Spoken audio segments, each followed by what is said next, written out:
you taste an oyster, to me, it's just a mirror of the ocean. You're looking to pick up the tones of the brine of the sea, and it's really just meant to be a little snapshot of the freshest ocean smell and sea air.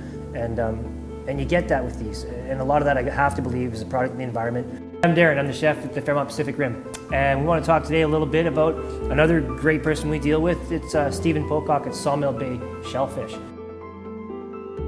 I think here, like this little area, from my experience, is ideal. Because it goes down deep, it's steep, like we've probably got 100 feet under us here.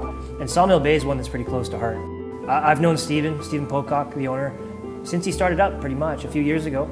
I think one of the things that really struck us about Stephen is here's a guy who cares so much about his oysters that with no recognition and no credit for it, he's personally maintaining and making sure that nobody can put out a bad oyster. For us, that was a major selling point for our product.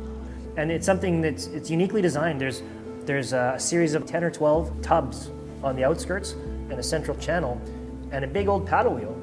And what's going on is that the only access to water in the tubs is through screens in the bottom of the tubs that hold the oysters. And this paddle's pulling a vacuum and it's drawing all the water up through the bottom of the screens, through the tiny oysters, and dumping into a central reservoir. And what it's doing, it's creating a constant rolling and tumbling motion, so these little tiny seeds and tiny oysters are never still. And another key point is really deep water. You know, we're sitting in this little bay and it doesn't look like much, but it turns out it's over 100 feet deep. The way he picks his lease, where it's going to be and how deep the bay is and what the environment is and how far away it is from civilization, this is really how he creates his own merroir. And for a British guy to throw on a French phrase like that, I was pretty impressed.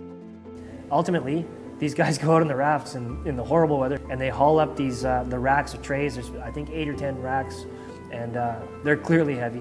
And they come out and they've got a huge tumbler. It looks like the guts out of a washing machine, or it looks like a massive version of a lottery ball. And it's just spinning them, and it's just gravity fed, but it smashes off all the little particles and all the little frills of shell that are not serving a purpose. And in essence, what it's doing is making sure that none of the nutrients go to a dead end. The oyster's not spending any energy on a little bit of shell that isn't protecting the meat. For us, one of the key factors is going to be how fresh we can get these oysters.